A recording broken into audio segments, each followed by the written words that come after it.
Hey there, Jacksonville, everyone across the First Coast and the Southeast for that matter. We are all in this together. It is a big blast of cold air coming in all the way from northern Canada. We're looking at some of the coldest temperatures not only of the season, but maybe potentially of several years. And the chance of snowfall, not only here in northeast Florida and southeast Georgia, but also maybe around the Tampa area. So for today's Weather Impact Live, we're going to be talking all about this. Pardon me. First, starting off with, this is a live look. Camera looks froze here, but it's live as of 11 o'clock of Atlanta. This is from Georgia Tech. Poof. Snow already accumulating on the ground out there. And, on that note, I'll just swing you over towards Greensboro, North Carolina, where also we have another look, a live look here at 11 o'clock this morning of what's on the ground out there. And boy, plenty of snowfall. Oh, nope. I guess my camera is not going to switch over there. That's all right. Mainly, I was going to show you some pretty decent snowfall on the ground. It looks like the camera did just go down. But let's talk about our weather impact alert here in Jacksonville and across the First Coast. First and foremost, it's about the cold. All right. Starting tonight through Monday morning, we're going to be looking at a blast of cold air coming in. And to bundle up is going to be an understatement. Make sure you're staying warm, though. Space heater safety is definitely a big thing. Maybe you drip those pipes out there tonight, just making sure you don't get that freeze. And a burst pipe is the last thing you want when it's this cold. And as we go ahead into tomorrow morning, there's going to be some windy conditions. Winds could be gusting as high as 15 to 25, or that's sustained, gusting to 30 to 35 miles per hour, which could equal wind chills into the teens to the single digits. Thus, we got the Donna Marathon coming up.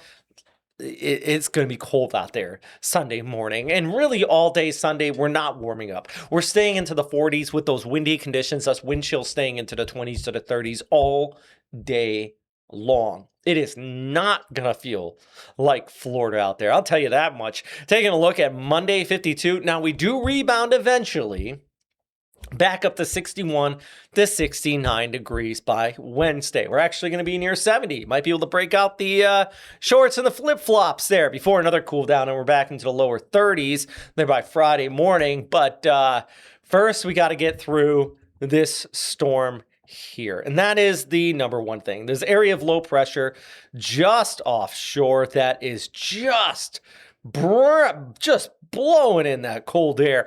And, you can see the western areas of North Carolina, South Carolina, Georgia, as we just showed you out of Georgia Tech. You had that snowfall on the ground. I want to see if I can actually pull up this camera out. There it is. Whew. Doesn't that give you the cold chills? That is the one out of North Carolina I was just trying to show you a second ago. Look at the flags blowing in the wind. That is a clear indicator of that deep area of low pressure just offshore. They are looking at windy conditions here across the Outer Banks, extending inland. And excuse me, goodness, I should have grabbed the water.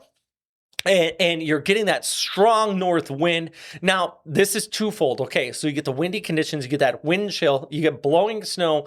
I guess more than twofold, it's like fourfold. But also, this is advecting all of this cold air from the north, all the way from northern areas of Canada down towards the south here. And eventually, that cold air is working its way into the First Coast and across the state of Florida. Now, could we see snowfall here on the First Coast? There is a slim possibility, and I'll get to that in just a few moments. First, let's take a look around at the radar here. Yeah, you can even see down out towards Dothan, Montgomery, Macon, Georgia, all already looking at a little bit of flurry action going on. And south of that, our actual front is bringing some rainfall to South Florida. South of that front, it's staying relatively warm, but that's going to continue to push south. And my goodness, as we go ahead into our day here on Sunday, it is going to be cold even for South Florida. Let's actually, you know what? I'm going to change the background on this because let's not just look at what's going on out here in North Carolina, but I'll try to pull up our background for the Jacksonville beach area, if I can actually click it here, because, we have the Donna 5K going on right now. There's a look at your temperatures, by the way. They are into the 50s. This morning, we are actually into the 40s for the low, high 30s at one point. And, that is going to feel balmy, considered, by the way, to this time tomorrow. Right now, I'm actually pulling up, a live look at, well, you know what? Looks like the 5K is all shut down. Everybody's kind of gone home at this point. This was really busy earlier on today. Temperatures, though, are peaking here in about the next hour at noon. It's not peaking into the afternoon. We're going to peak around noontime at about 52 degrees. That's it.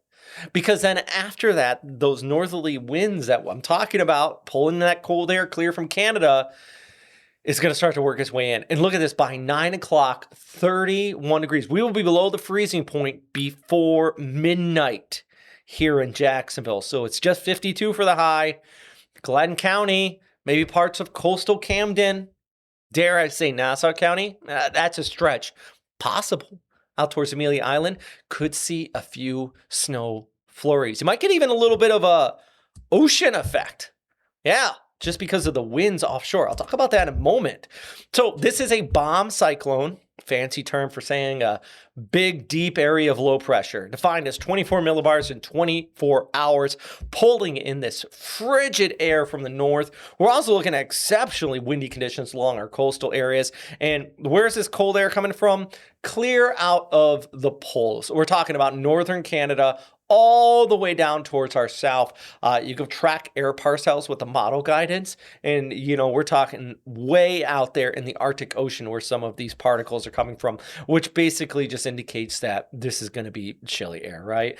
So that's where it's originating from. It's getting pulled in by our area of low pressure, which pressure dropping down in that to 960 millibars. Oh my goodness.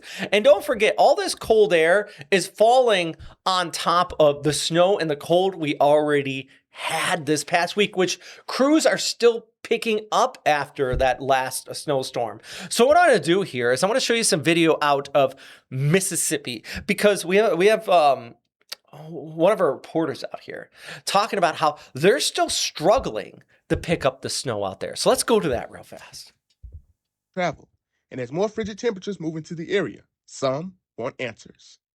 I feel like Rosedale needs to do something about the snow on the ground.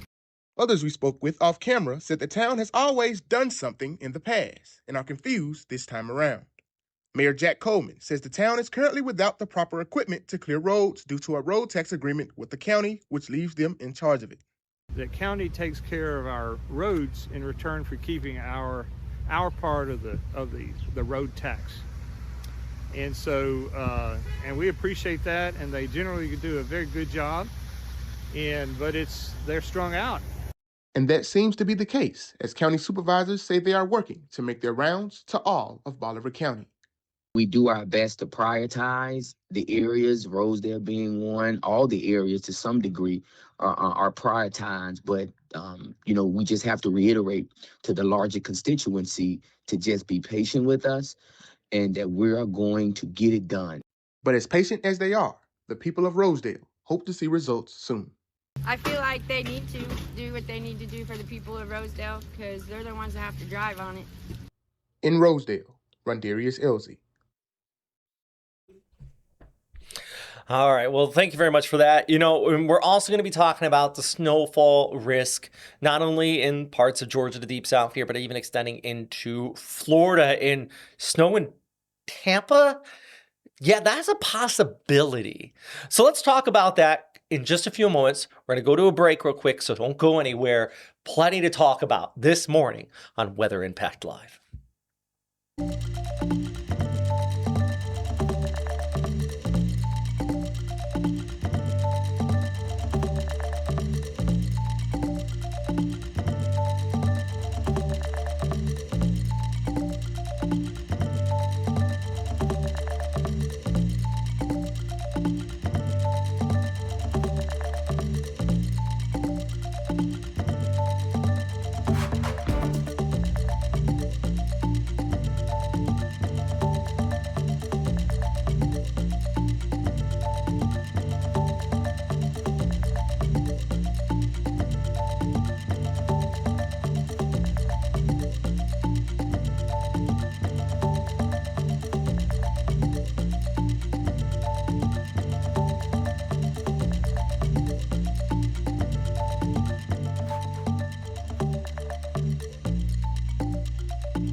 All right, welcome back. Thanks for being patient with us here. Let's talk about the chance of snow on the first coast across the state of Florida. What's going on? Well, we have this area of low pressure that's going to be ushering in obviously the cold air. Now, most of the moisture only extends to about Savannah. Now, how could we get snow further towards the south? Well, we could be looking at a ocean effect type setup here. I know this sounds silly, but let's talk about it. So basically, lake effect, ocean effect, let's rewind it a little bit here, takes place when you get cold, frigid air running over warmer waters, and then it evaporates, it picks up that warmer water, and then it drops it almost immediately. So what you see here, the guidance across, weight cross, even into Folkestone there, that is kind of the fringes of the low itself. I stand by. We could get a little swamp effect coming off of the Okefenokee. I think that would be very interesting. And maybe that's what the models are picking up on there. But you can see it really starts to form offshore in these bands. You see that band right there, just east of Brunswick? That would be, my friends, a little ocean sea effect, big lake effect, whatever you want to call it. Warmer air running over colder waters. The wind shear in the atmosphere is relatively low from the surface up to about 850 millibars. So this would be very shallow clouds, only about 1,000 feet up, which is very shallow and low in meteorological world. And that could drop some snowfall, maybe for coastal areas. We could even see some of that moisture picked up in parts of Jekyll Island, Amelia Island. Yes, those areas there south of Brunswick, I think there is a possibility. Is the possibility high? Are we going to get tons of snow and accumulating? Is it going to be like Buffalo, New York's lake effect? No. But could you see some flurries in the middle of the night, probably around 12, 1 o'clock? You can see right here, this is at 11. Maybe. Just maybe. And even heading into the morning, if the winds shift right, and let's say these winds that you can see right here start to come less out of the northwest and more on the north, even for a little bit area of time, we're going to have plenty of sea effect snow offshore. I call it sea effect. Offshore. So about 60 miles offshore, it will be dumping snowfall out there because of that cold air running over the warm waters of the Gulf Stream and the Atlantic. But if the winds shift even just a little bit, there is a chance of some of our beaches seeing some of that blow-off flurries. So there's a chance of snowfall at the very least. Yeah. It's going to be cold out there. So let's take a look at what the accumulation of some of our high resolution models are showing at this time. And they are showing out towards Glynn County. There could be some snowfall further north. So we're talking about New Brunswick, maybe even into Ware County, parts of there. But the further north you go, obviously the higher the chances of that taking place. With some of those coastal flurries still possible further towards the south. The model's not really picking up on it. And I'm not trying to hype or be wish casting here. I'm just saying if the winds change just a little bit, it could mean a couple flurries. Would it accumulate? Is it going to make the road slippery? Probably not if we're talking about Nassau County, Duval County. But could it be enough where maybe you're running the Donna Marathon and you start seeing like a snowflake or two? I would give it a 5 to 10% chance. Not good Vegas odds, but hey.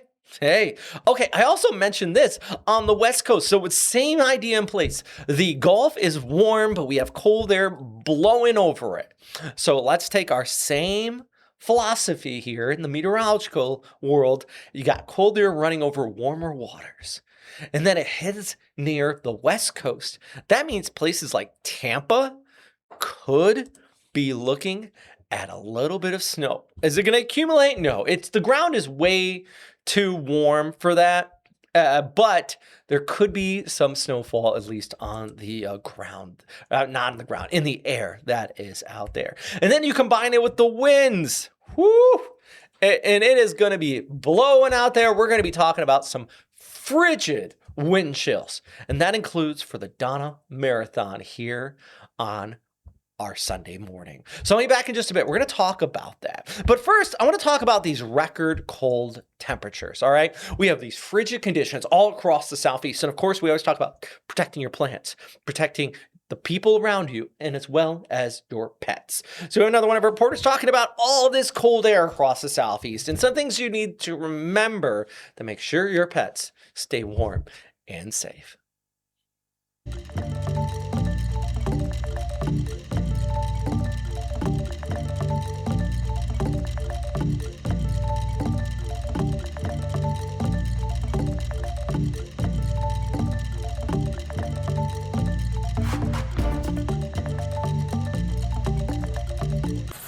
At Faithful Friends Animal Society, they are now making shelters out of containers, hay, and insulation to be left out for stray cats all over Delaware. They've also taken in pets like Nugget for families who can't keep them in this weather. A woman was helping organize families to go to shelters, and this one family wouldn't go unless they knew that their dog was safe. So we took in Nugget. So we're boarding him for the time being while they're safe and warm, and he's safe and warm here. For the rest of us, we are making the best of this cold situation for our pets, some of whom, like Peanut here, don't want to be outside much right now. She gets at the back door, starts whining, sits at the door, we grab her toys, goes outside. It's probably like 5 toys outside right now. And she just takes them out there, then she looks around, nope, I don't want to do this. Let's go back in the house. You are drooling like a crazy kid. Veterinarian Stephanie DeMarco encouraging everyone to make smart decisions for your pets right now. You have to be careful. I mean, you know your dog better than anybody. And so know what your dog's limits are. She says protecting pets' paw pads is huge. And while pet safe rock salt is okay on their paws, it's not necessarily good for them to eat. She says just like us, dogs need to be dressed for the weather, although be careful with booties. The booties are great. People love to put booties on their dogs because it'll help to protect their paw pads, but they can trip and fall. She says shorter walks and backyard runs are better than longer ones right now, especially for smaller breeds, and clean their paws whenever you come back in. Walking your dog on top of the snow can be a little bit sketch too. I mean, I think I'm on a sidewalk right now, but say your dog were to fall through this icy layer underneath here, they could really hurt their legs or even be impaled by whatever's underneath the snow. And inside the house, Dr. DeMarco says, don't let your pets lay around like lumps. You got to keep their bodies and their brains moving a bit. Just like with your own kids, if you can't actually make them tired from running around, how else can you keep them entertained? And it might be cognitively stimulating them. Well, all good advice there. Make sure their pets are staying safe as well as your people, especially when we're talking about these frigid temperatures coming up here on Sunday morning. We could be looking at record lows and a wind chill into the single digits potentially. And you know what else we got going on? We have the Donna Marathon, half marathon, the bar crawl. That's part of it on Sunday. And we had Hajaba out there this morning at the 5K at Jack's Beach. Thank you so much for coming in. Yeah. I want to talk to you because you've already been out at the village. You've been looking at people in the cold. You were in the cold. Yes.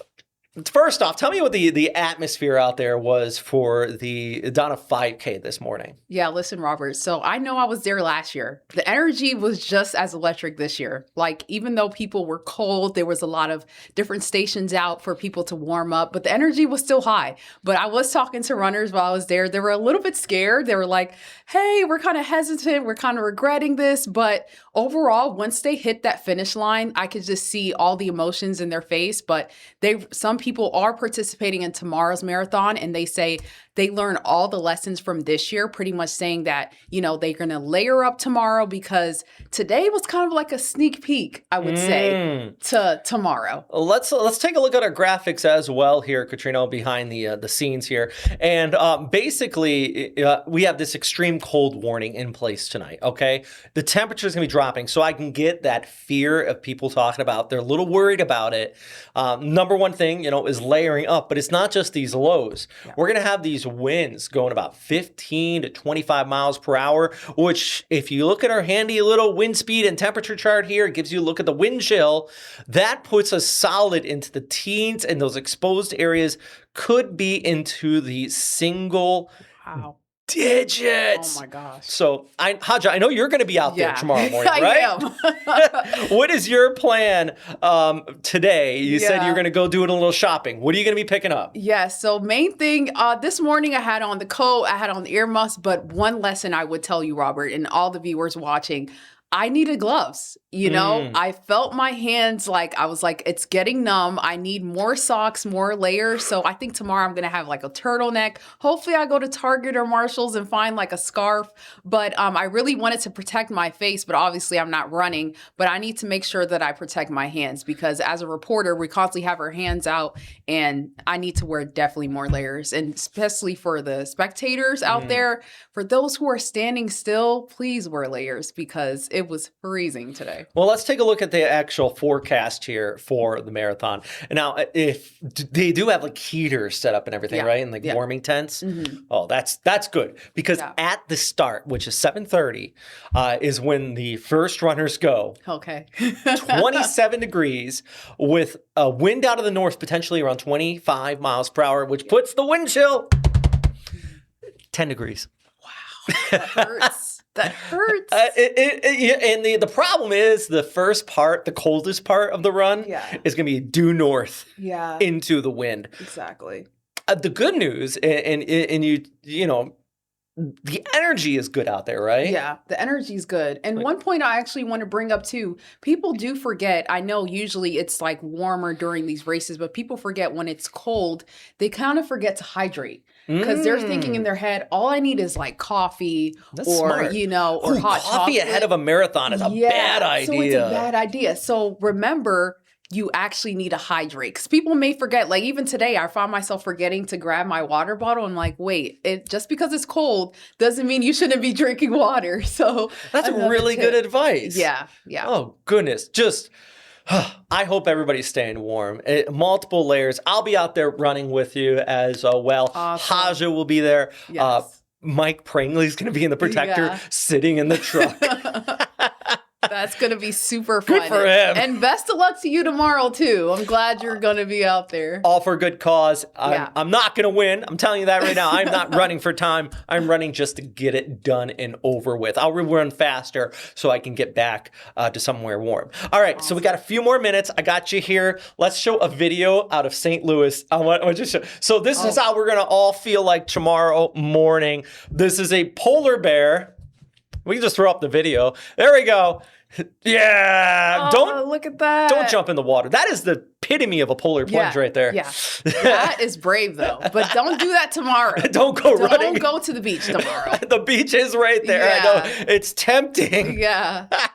Oh, that's awesome. Oh yeah. I love it. I love it. That's so awesome. He looks so cuddly. I know. He's like, I'm in my element right now. That'll be us at the marathon tomorrow. That'll be me right there after the marathon. Yeah. Just What do you recommend though for just experience wise? What do you recommend for first timers? Because I know you mentioned the wind chills, and that's what sticks out to me the most. Yeah, you know, it's multiple layers. Now, one thing they do at this this run is because in the past this has happened where it's gotten cold. Yeah. So right at the start line, I know they do it. If you have a hat or a jacket that you just like a cheap one that you don't mind losing, you can take it off and set it off to the side, and somebody will pick them all up and donate them. Oh, nice. And the same thing along the path of the run. So if like you're running and at one point you're like, don't need this hat, don't chuck it into the weeds. Yeah. But there are spots, if you leave it right near like a water station or something like that, they will pick them up and somebody will donate it. Awesome. So yeah, but big things, stay warm out there. Good luck tomorrow morning, staying warm. Thank you. Same to you. I'm going to need all the luck I can get. And I hope everyone else does stay warm. And on a serious note, it is going to be some of the coldest, potentially in years, at least with the wind chill. So we want to make sure you're all staying safe and warm. And of course, we're going to be here on FCN Plus all weekend, keeping you safe and informed with the latest updates. The next one will be at 4 o'clock this afternoon. So stay warm out there.